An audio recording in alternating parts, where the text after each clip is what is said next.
What is going on, everyone? Welcome back. We had a bit of a hiatus there because I had a lot of schoolwork to do, and this was my final semester. But now that I'm done, I'm done. So I'm going to get back at it. We're going to do consistent videos, at least 2 videos a week on the channel. And we're going to come back. We'll come back on a strong note because we were reviewing The Skeleton Crew. Now, The Skeleton Crew released yesterday. It released its first 2 episodes. The first episode was 50 minutes, and the second episode was 30. And I can genuinely say off the top of my head, I liked it. It wasn't bad. I missed a time when I could actually enjoy watching Star Wars, and I did this time.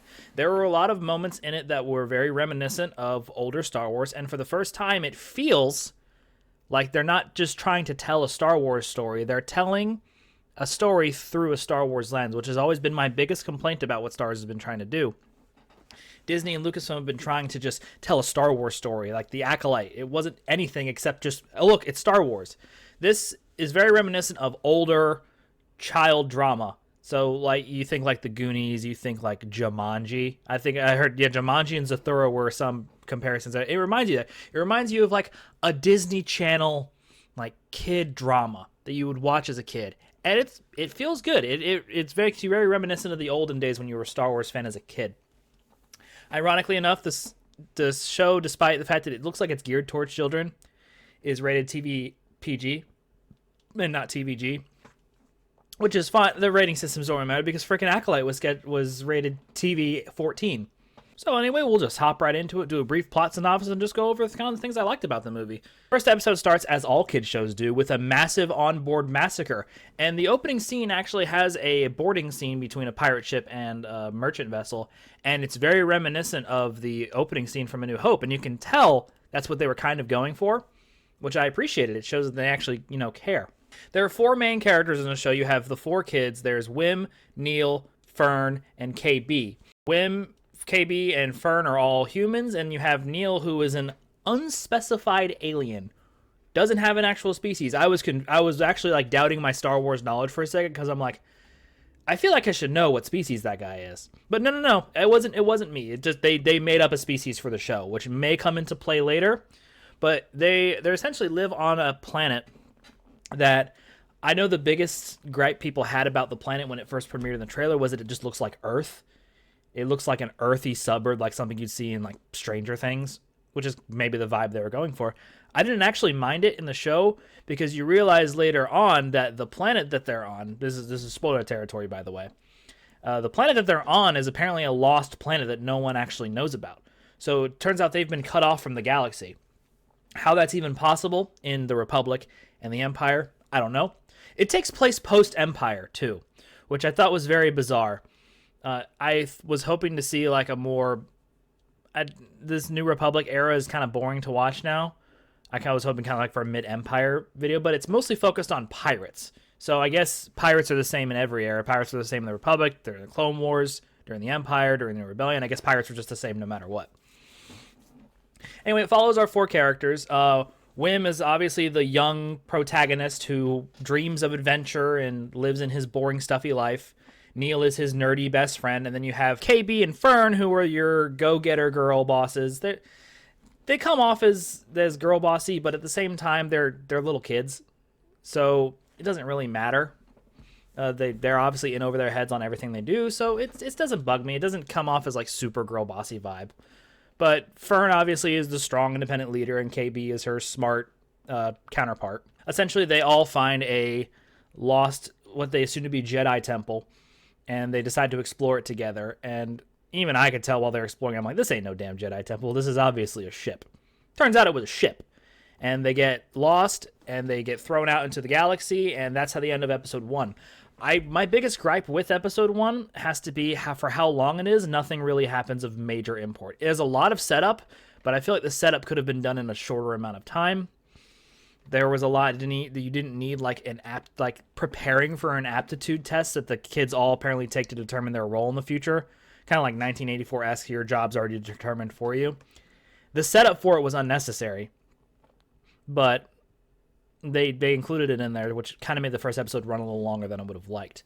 The other thing, this is a major like nitpick, but I feel like I have to point it out.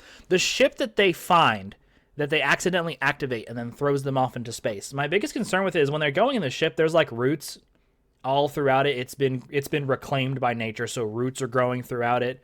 It's been there obviously a long time, since apparently like the Pirates of the Caribbean age of Star Wars, because all the pirates on the ship look like actual like pirates, which I guess they were just going for an aesthetic look. I thought it was bizarre. But my biggest gripe about that is a ship that has like roots growing through it from the outside is definitely not space-worthy. That thing has holes in it. You had no idea. The roots have dug through the metal. That thing is no longer space-worthy. So I don't care. These kids should have been spaced immediately. They should have just, all the oxygen should have been sucked out of the ship, and they should all have died. But that's a nitpick. Obviously, they're going for an aesthetic choice.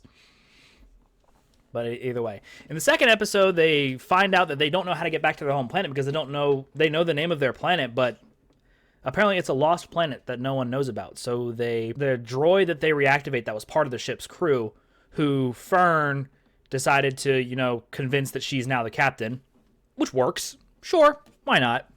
I guess pirate rules, you kill the captain, you become the captain. Sure. They find out they don't have a way to get back home, so they go to the nearest spaceport. Turns out this spaceport is a pirate spaceport because the ship they found was a pirate ship. And they get into kid shenanigans. They end up getting harassed. And then you get introduced to the new character who is the Jedi character. They think he's a Jedi because, he talks like one and he uses the Force. So, sure, obviously this guy's not a Jedi. Even I can tell right here from the beginning. Guy's not a Jedi.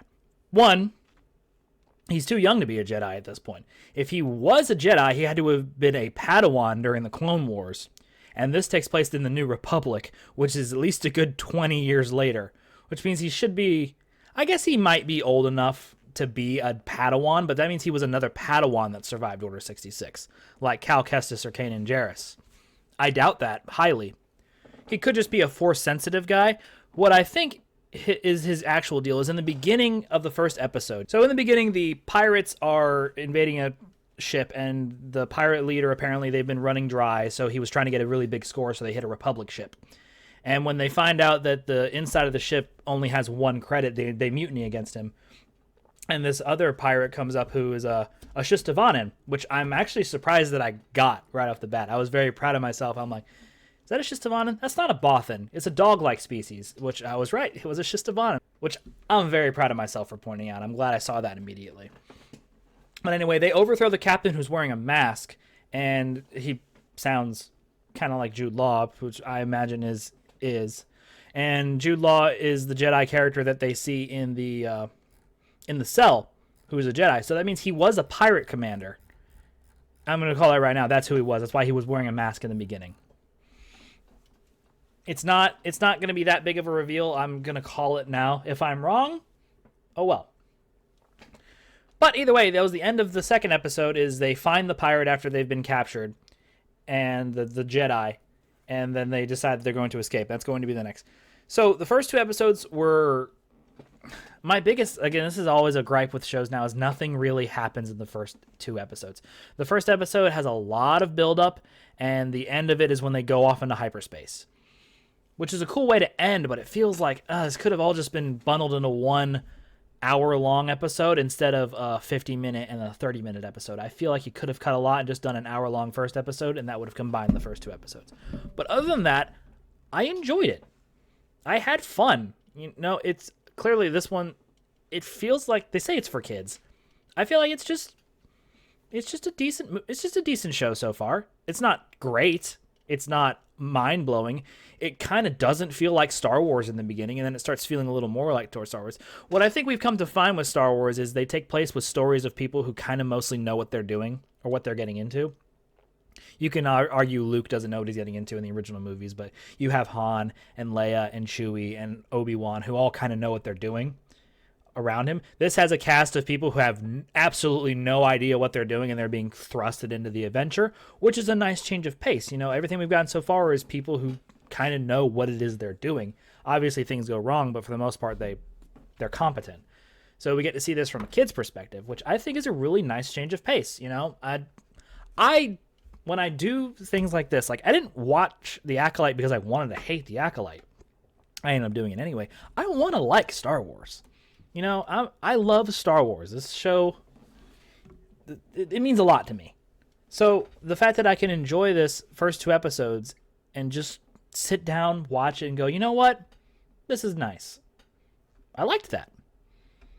Now, and again, it has a few episodes to fuck things up for sure. It's definitely possible. But for the most part, I like Skeleton Crew.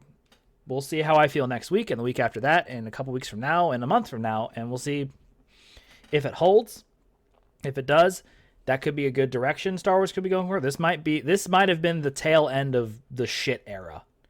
Which if this is our indication that we're leaving the shit era of Star Wars, oops, I just dropped a controller. If this is the indication that we're leaving the shit era of Star Wars, I'm fine with that. We still have a potential Rey movie coming out. That's not getting made. I called that before, I'll call it again. That movie's not getting made. There's no way. But tell me what you guys think in the comments. We'll be doing a more in-depth review of episode 3 and 4. This was a 2-episode video, so I'm not... And I watched it late. It's Wednesday now. It came out yesterday. I wanted to release this video yesterday, but I didn't have the time. But episode 3 and 4 and 5, we will do more in-depth actual run-throughs where I record the video. We'll do more in-depth videos where I have the video from the show and we have it side to side and I can go over the actual complete plot synopsis. But for the time being, I hope you guys enjoyed this. I'm looking forward to episode 3, which is something I haven't been able to say for a while. So we'll see what happens. Thank you all for watching, and we'll see you all next time.